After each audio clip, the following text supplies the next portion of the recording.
Hey, what's up guys? Welcome back once again. दोस्तों आज की कहानी जो एक्सप्लेन करने जा रहे हैं उसका नाम है डम मनी, जिसमें हम देखेंगे कि कैसे एक मामूली सा लड़का सिर्फ शेयर मार्केट से रातों रात बिलियनर बन गया। हेनरी गेव नाम का आदमी जो कि H1 कंपनी का ओनर है, उसकी कंपनी में असल में शेयर मार्केट में उन छोटे मोटे इन्वेस्टर का पैसा ललाती है जो कि जल्दी में ज़्यादा कमाना चाहते हैं, और इसी के कारण वो उन पैसों को डुबा देते हैं। पर गेव की नेटवर्थ $400 बिलियन है। इतने में उसके पास उसके बिलियनर दोस्त स्टीव कोविन का कॉल आता है, जो उसे कहता है कि क्या तुम्हें पता है कि गेम स्टॉक नाम के शेयर की मार्केट वैल्यू $100 से ऊपर हो चुकी है। ये सुनकर उसके होश उड़ जाते, इसीलिए वो फौरन अपने ऑफिस जाता है। तब उसे वहां समझ आता है कि कोविन सच बोल रहा है। पर वो ये अकेला नहीं था, बल्कि उसके साथ साथ और भी कई लोग थे जिन्होंने इस स्टॉक में पैसे लगाए थे। वो सभी हैरान हो जाते हैं कि ऐसा कैसे हो गया। थोड़ी देर बाद गेव फिर से कोविन को कॉल लगाकर इसके पीछे की वजह पूछता है, तो वो बताता है कि हेनरी नाम का लड़का, जिसका रॉर किडी नाम का यूट्यूब चैनल है, कुछ लोग बता रहे हैं कि उसके कहने पर इन लोगों ने खरीदने शुरू कर दी और अब ये स्टॉक के प्राइसेस तेजी से ऊपर जा रहे हैं। पर यह नया बंदा मार्केट में कौन आ गया, क्योंकि अभी के टाइम पर शेयर मार्केट के असली बादशाह तो वही दोनों हैं।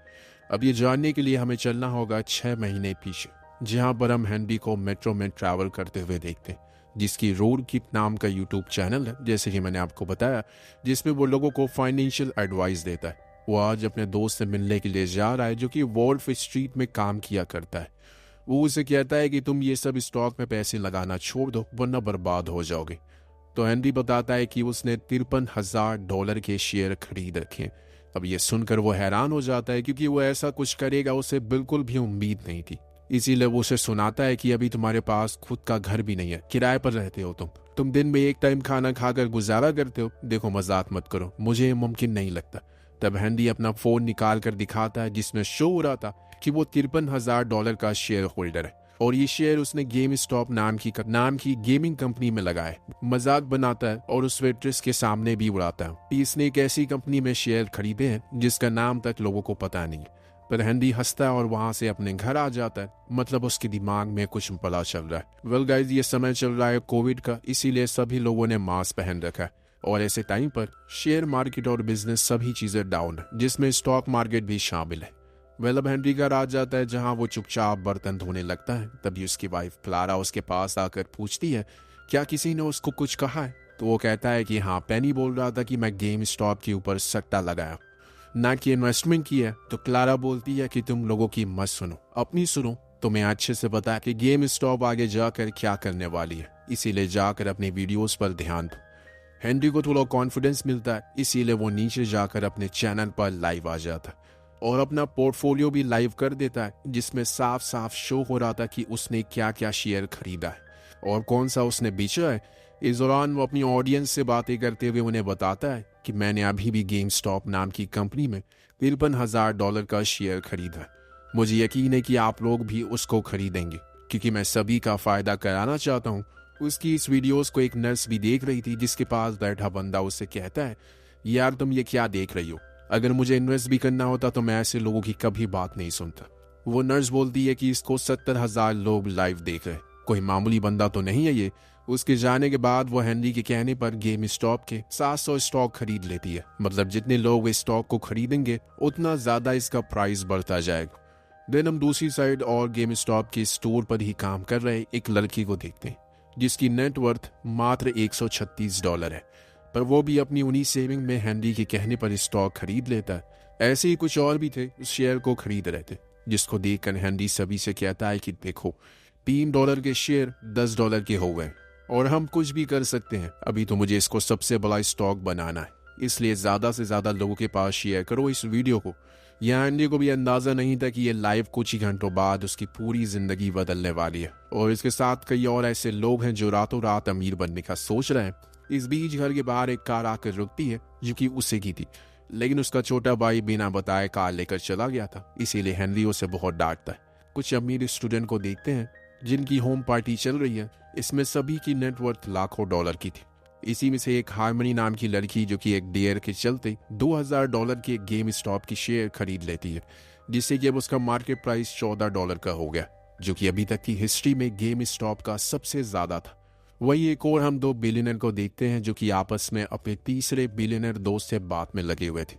जिस बीच केविन गेव को बताता है कि क्या तुम्हें पता है कि गेम स्टॉप की शेयर अभी तक के उसके इतिहास में सबसे ज्यादा प्राइस में है।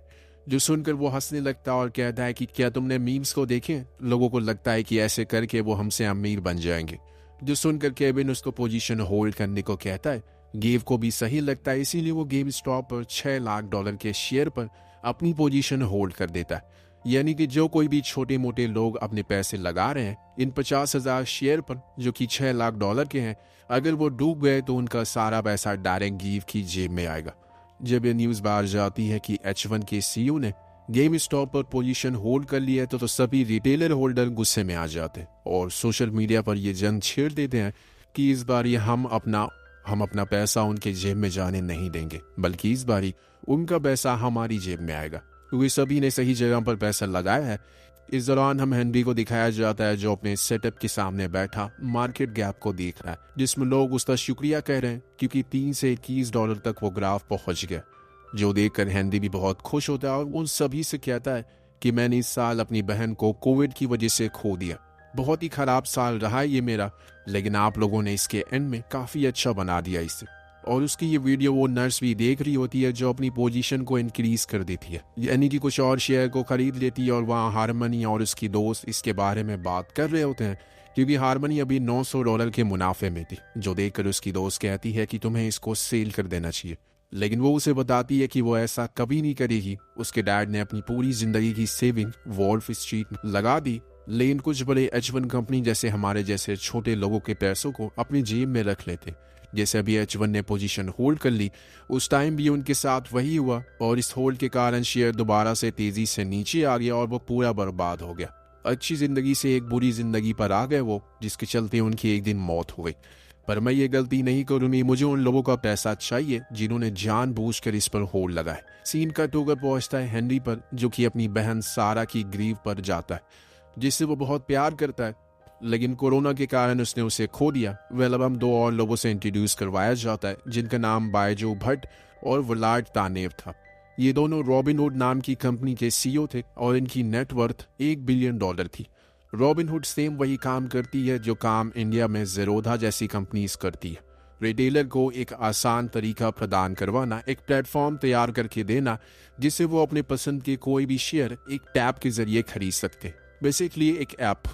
इसके बाद हम गेव और केन को बैडमिंटन खेलते हुए देखते हैं, जहां वो केन से कहता है कि मैंने गेम स्टॉप और शेयर होल्ड कर दिया, तुम भी ऐसा कर सकते हो, पर वो मना कर देता है। तब गेव कहता है कि मुझे तो ये समझ नहीं आ रहा कि कौन बेवकूफ़ है जो इसे खरीदे जा रहा है। देखना आखिर में सारा पैसा हमारा ही पास आएगा, हम और अमीर बन जाएंगे।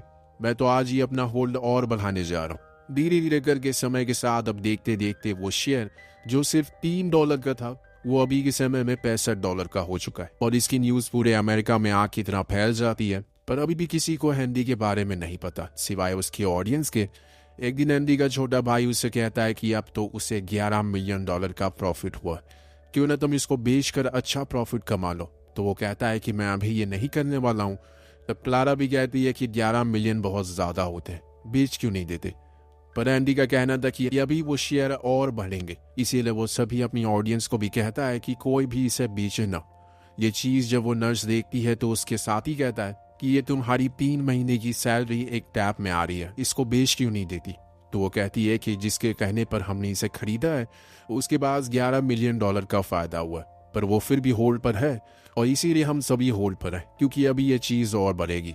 सब इसी लालच में है कि शेयर के प्राइस और बढ़ेंगे और उन्हें और ज्यादा मुनाफा होगा। अब एक रात रेडिट वेबसाइट पर एक एनोनिमस अकाउंट से एक रिटेन पोस्ट शेयर किया जाता है जिसको सभी रिटेलर पढ़ते हैं। उसमें लिखा था कि ये लड़ाई लायंस और हेन्यास के बीच में है।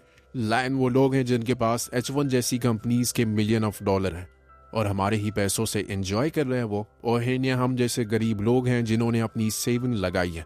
ये गेम स्टॉप के शेयर हमारे लिए एक वरदान जैसा है जिससे कि हम सभी उन लायंस को बर्बाद कर देंगे, इसीलिए कोई भी कुछ ना बेचे, बस इंतजार करे। उधर गेव रात होने पर अपने रूम में जाता है जहां उसकी पत्नी पूछती है कि आज का दिन कैसा रहा, क्या तुम्हें टेंशन है उस होल्ड को लेकर। तो वो कहता है कि मैं 1 हफ्ते तक वेट करूंगा, अगर शेयर ज्यादा बढ़े तो हम उसको क्रैश करवा देंगे। जो सुनकर उसकी पत्नी कहती है क्या जो तुम कर रहे हो वो लीगल है? तो वो बताता है कि गेम स्टॉप के सीईओ ने खुद को दिवालिया घोषित कर दिया। ये लोग बेवकूफ़ हैं, मेरा एक भी पैसा वेस्ट नहीं होगा। दोस्तों, जब बात ईगो पर आती है तभी खेल खराब हो जाता है। अब अगले दिन वही सीन आता है जो कि हमने कहानी की शुरुआत में देखा था। कोविन का कॉल आता है गेव के पास, जो बताता है कि गेम स्टॉप के शेयर 100 से पार हो चुके हैं। और ये सुनकर वो पागल हो जाता है, फौरन अपने ऑफिस की ओर भागता है। वहां जाकर जब वो चार्ट को देखता है तो सच में वो शेयर $103 पर पहुंच गए थे।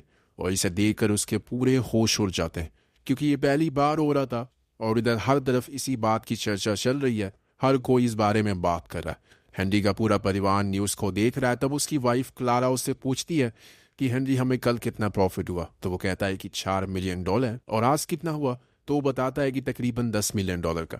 जो सुनकर वो कहती है कि क्या हम अमीर बन गए? पर इसका जवाब दोनों के पास नहीं था कि आखिर उन्हें कहाँ जाकर रुकना है। उधर यही सीन गेब की पत्नी उससे पूछती है कि हमें कितना नुकसान हुआ? तो वो बताता है कि तकरीबन $2 बिलियन का। लेकिन मुझे उम्मीद है कि वो अभी गिर जाएगा, इसके लिए मैं कल एक मीटिंग भी जा रहा हूँ। और जब वो अगले दिन ऑफिस पहुंचता है तो उसकी नज़र चार्ट पर पड़ती है, तो शेयर प्राइस $150 के पार पहुंच गया था। उसे पसीना छूट जाता है। फिर उसकी वाइफ आकर पूछती है कि अभी तक कुल मिलाकर कितना लॉस हुआ है। वो एक पेपर पर कैलकुलेट करके उसे दिखाता है। ये अमाउंट $6.8 बिलियन का था, जो कि बहुत ही बड़ी रकम होती है। इसीलिए उसकी पत्नी उसे अपने दोस्त की मदद मांगने को कहती है। गेब सबसे पहले कोविन को कॉल करता है, जो फ़ोन उठाते ही कहता है कि मुझे पता है कि तुमने कैश चाहिए, मैं मदद करने के लिए तैयार हूँ, पर तुम्हें कीन से भी पूछना चाहिए। तो वो उसके पास कॉल करके कहता है मुझे एक नया इन्वेस्टर की ज़रूरत है। कीन मान जाता है और उसकी कंपनी में पैसा लगाने के लिए, जिसके बाद हर तरफ ये न्यूज़ आ जाती है कि H2 कंपनी में सीटाडेल और Point72 नाम की दो कंपनीज ने भारी अमाउंट में इन्वेस्ट किए। गेब ने ऐसा इसलिए करवाया ताकि जिन लोगों ने उसके शेयर खरीदे हैं वो ये देखकर उसको बेचें ना, उसको भारी नुकसान ना हो। वहीं जब हेनरी के डैड को पता लगती उसका बेटा अब मिलियनर बन चुका है, उन्हें यकीन ही नहीं होता। पर उनका छोटा बेटा बताता है कि हाँ, ये सच है, इसने $25 मिलियन के शेयर होल्ड कर रखे, ना कि सेल करके एंजॉय करे। ये सुनकर उसके डैड भी कहते हैं कि तुम्हें उसे बेच देना चाहिए। लेकिन क्लारा समझदार थी, वो हेनरी का साथ देते हुए कहती है कि हमें थोड़ा और टाइम रुकना चाहिए। ऐसी बस उनके साथ नहीं, बल्कि जिन जिन रिटेलर ने पैसे लगाए थे सभी के घर वाले उन्हें मैसेज करके बोल रहे थे कि उन्हें वो बेच देना चाहिए। पर अभी भी सभी लोग होल्ड थे। एक दिन कुछ अजीब होता है, जो बंदा रेडिट पर सबको इन्फॉर्मेशन दे रहा था, आज उसका अकाउंट ब्लॉक हो जाता है, जिससे सभी लोग बहुत परेशान हो जाते हैं। लेकिन इसके बाद भी गेम स्टॉप रुकता नहीं है, वो लगातार बढ़े ही जा रहा था। अब उसका मार्केट प्राइस $350 के पार हो गया था। जी हाँ, इसीलिए व्हाइट हाउस को भी इस बारे में बोलना पड़ता है कि वो इस चीज़ में पूरी निगरानी रखें कि कहीं कुछ गड़बड़ तो ना हो। उधर पूरे सोशल मीडिया पर धूम मचाई हुई है इस न्यूज़ ने। जितने मीम्स स्प्रेड हो रहे हैं उतने शेयर ऊपर जा रहे हैं, जिसके चलते रॉबिनहुड वालों को भी काफ़ी प्रॉफिट हो रहा है, क्योंकि 80% लोग उन्हीं के एप्लीकेशन से इस शेयर को खरीद रहे हैं। एक दिन जब वो पार्टी कर रहा होता है तो उनके पास एक नो नाम के बंदे का कॉल आता है, जो बताता है कि NSCG ने हमें रिपोर्ट सेंड करी है जिसमें उन्हें $3 बिलियन देने होंगे। वो कहता है कि इतने पैसे तो हमारे पास नहीं है, अगर हमने नहीं दिए तो वो आदमी कहता है कि वो हमारी कंपनी को बंद कर देगा। जिस सुनकर व्लादिमीर परेशान हो जाता और कहता है कि मैं सीटाडेल के CEO से बात करता हूँ, जिसका रॉबिनहुड में कुछ % शेयर है। अगले दिन न्यूज़ में आता है कि गेम स्टॉप के शेयर, जो कि 450 पर पहुंच गया था, वो अचानक से 140 पर आकर गिर गया। इसकी ये वजह थी कि रॉबिनहुड ने अपने ऐप पर शेयर बाई का ऑप्शन ही डिसेबल कर दिया था, जिसके चलते लोग उसको खरीद नहीं पा रहे थे। और कुछ रिटेलर पैनिक में नुकसान के चलते जो कुछ भी था उनके पास उसे बेचने लगते हैं। इसीलिए वो गिरने लगा और हर तरफ न्यूज़ में रॉबिनहुड के बारे में बात होने लगती है। लोग कहने लगे कि उससे केन के कहने पर यह किया, क्योंकि उसने अभी H1 में इन्वेस्ट किया है और उसके CEO ने गेम स्टॉप के शेयर को पोजीशन होल्ड करी है। वो नहीं चाहता कि उसका नुकसान हो, जिसके चलते इन दोनों पर कीचड़ उछलने लगते हैं। उन्हें हर जगह गंदी गंदी गालियां दे रहे थे लोग, क्योंकि बहुत सारे आम इन्वेस्टर का पैसा इसमें लगा हुआ था और उन्हें नुकसान हो गया था। व्लादिमीर को इंटरव्यू के लिए बुलाया जाता है, जहां पर एलॉन मस्क भी मौजूद होता है, जो उससे पूछता है कि आखिर आपके एप्लीकेशन से लोग गेम स्टॉप के शेयर ही क्यों नहीं खरीद पा रहे। पर वो घुमा फिरा कर बातें करता और सही जवाब नहीं देता, जिसके चलते लोग उस पर FIR भी करते हैं, क्योंकि उसने ऐसा जानबूझ कर किया। उधर हेनरी के घर के बाहर लोग उसके सपोर्ट करने के लिए पहुंच रहे थे। उसी में से एक बंदा उसको एक लेटर देता है, जिसमें हाउस ऑफ कमेटी ने उसे मीटिंग के लिए बुलाया। गवर्नमेंट की तरफ से अब इस केस की इन्वेस्टिगेशन होगी। इतने में क्लारा आगे बताती है कि तुम्हारा यूट्यूब चैनल दोबारा से ओपन हो गया है। तो हेनरी फिर से ट्रेडिंग करना शुरू करता है, जहां वो कहता है कि वो अभी भी शेयर को होल्ड पर रखेगा, जिसको देखकर कुछ और लोग भी फिर इसको खरीदना शुरू करते हैं, क्योंकि अब शेयर खरीदने का ऑप्शन भी दिखना शुरू हो गया, जो न्यूज़ गेव और इसकी पत्नी बैठकर देख रहे थे। क्योंकि अब गेम स्टॉप हेयरिंग होने वाली है, वह लाता है महीना फरवरी का, जहां पर सभी मेंबर को बुलाया जाता है मीटिंग के लिए। सबसे पहला सवाल सीटाडेल के सीईओ केन से किया जाता है, क्या उन्होंने पिछले महीने रॉबिनहुड के सीईओ से कांटेक्ट करके गेम स्टॉप के शेयर को रोकने को कहा? तो वह कहता है कि मेरी बात हुई थी, लेकिन मैंने ऐसा कुछ नहीं कहा, ये उनका खुद का फैसला था, इस बारे में हमारी कोई बात नहीं हुई। दिन गेम से बात की जाती है, पर वो इतने नुकसान के बाद खुद पर कंट्रोल खो चुका था।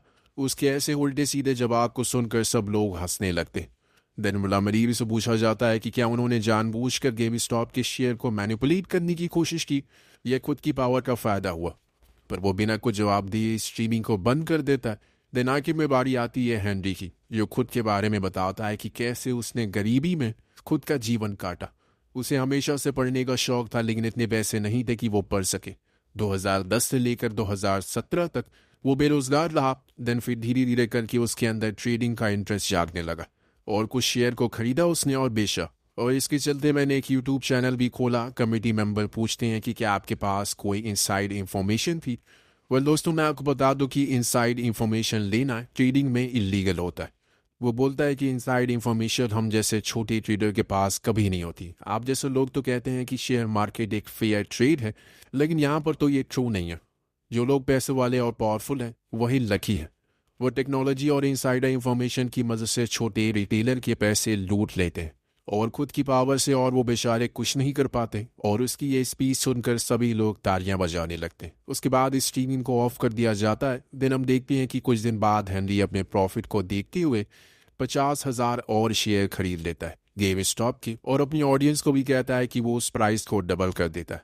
उस हेयरिंग के कुछ दिन बाद गेम स्टॉप की मार्केट वैल्यू डबल हो गई, जिसके चलते जो दुकान पर काम करने वाला बंदा था, जिसकी नेटवर्थ $136 थी, वो आज लाखों डॉलर का मालिक था। वहीं हारमनी के पास $2 लाख आ गए। जो नर्स थी उसके $500,000 थे। वहीं साल 2022 में गिव ने अपनी कंपनी H1 को हमेशा के लिए बंद कर दिया, क्योंकि वो बहुत ही ज़्यादा लॉस में जा रही थी। वहीं हेनरी की साल 2021 में तकरीबन $34 मिलियन की नेटवर्थ होगी, और उस साल के बाद उसे कहीं देखा नहीं गया, कि किसी को पता नहीं चला कि वो कहाँ चला गया। और आखिर में उस हेयरिंग की कुछ हम असली फुटेज भी देखते हैं, जिसके साथ ये कहानी यहीं खत्म हो जाती। तो आपको कहानी कैसे लगी नीचे कमेंट करके ज़रूर बताएगा। मिलते हैं अगले वीडियो में। Thank you so much for watching.